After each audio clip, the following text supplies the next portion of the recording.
മന്ത്രി V N Vasavan ചോദിച്ചത് ആരോഗ്യമന്ത്രി ഉരുട്ടിയിട്ടതാണോ തള്ളിയിട്ടതാണോ അങ്ങനെയാണോ ബിന്ദു കൊല്ലപ്പെട്ടത് എന്നാണ് ചോദിക്കുന്നത്. കെട്ടിടം പൊളിഞ്ഞതിന് മന്ത്രി രാജിവെക്കേണ്ടതുണ്ടോ എന്ന ചോദ്യമാണ് CPM-ലെ ചില നേതാക്കന്മാർ ചോദിക്കുന്നത്. കെട്ടിടം പൊളിഞ്ഞതിന് മന്ത്രി രാജിവെക്കണം എന്നല്ല ഞങ്ങൾ ആരും ആവശ്യപ്പെട്ടത്. പാലം പൊളിഞ്ഞതിന്, കൂളിമാട് പാലം അടക്കം പാലം പൊളിഞ്ഞതിന് പൊതുമരാമത്ത് മന്ത്രി റിയാസ് അങ്ങനെയായിരുന്നെങ്കിൽ രാജിവെക്കേണ്ടതായിരുന്നില്ലേ? അങ്ങനെ ഒരു ആവശ്യം ഞങ്ങൾ ഉന്നയിച്ചില്ലല്ലോ. സ്കൂളുകൾ തകർന്നതിന്, നിരവധി സ്കൂളുകൾ, പല സ്കൂളുകളും തകർന്ന സംഭവം നമ്മുടെ സംസ്ഥാനത്ത് ഉണ്ടായിട്ടുണ്ട്. അതിന്റെ പേരിൽ വിദ്യാഭ്യാസ മന്ത്രി ശിവൻകുട്ടി രാജിവെക്കണം എന്നാവശ്യപ്പെട്ടിട്ടില്ലല്ലോ.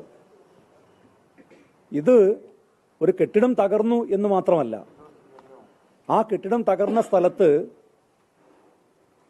ആരോഗ്യമന്ത്രി എത്തിയിട്ട്, സംഭവ സ്ഥലത്ത് ആരോഗ്യമന്ത്രി എത്തിയിട്ട് ഏതാണ്ട് 2.25 മണിക്കൂർ നേരം രക്ഷാപ്രവർത്തനം വൈകിപ്പിക്കാൻ, ഇതൊരു നിസ്സാരമായ അപകടമാണെന്നും 2 പേർക്ക് നിസ്സാരമായ പരിക്കേ പറ്റിയിട്ടുള്ളൂ എന്നും പറഞ്ഞ് രക്ഷാപ്രവർത്തനത്തെ പ്രതിരോധിക്കാൻ വേണ്ടി ആരോഗ്യമന്ത്രി നേരിട്ട് ഇടപെട്ടതിന്റെ ദൃശ്യങ്ങൾ, അവരുടെ വർത്തമാനങ്ങൾ മലയാളി മുഴുവൻ കണ്ടതാണ്.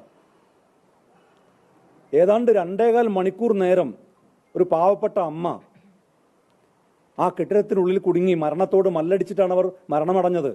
അവരുടെ ആ വേദന, അവർ സഹിച്ച വേദന ആലോചിക്കുന്ന ഏതൊരു മനുഷ്യനും ന്യായീകരിക്കാൻ കഴിയാത്ത തരത്തിലുള്ള ന്യായീകരണങ്ങളുമായിട്ടാണ്, ആ മരണത്തെ പോലും അപമാനിക്കുന്ന തരത്തിലുള്ള പ്രസ്താവനകളുമായിട്ടാണ് വി എൻ വാസവൻ ഉൾപ്പെടെയുള്ള മന്ത്രി അടക്കം രംഗത്ത് വന്നത്.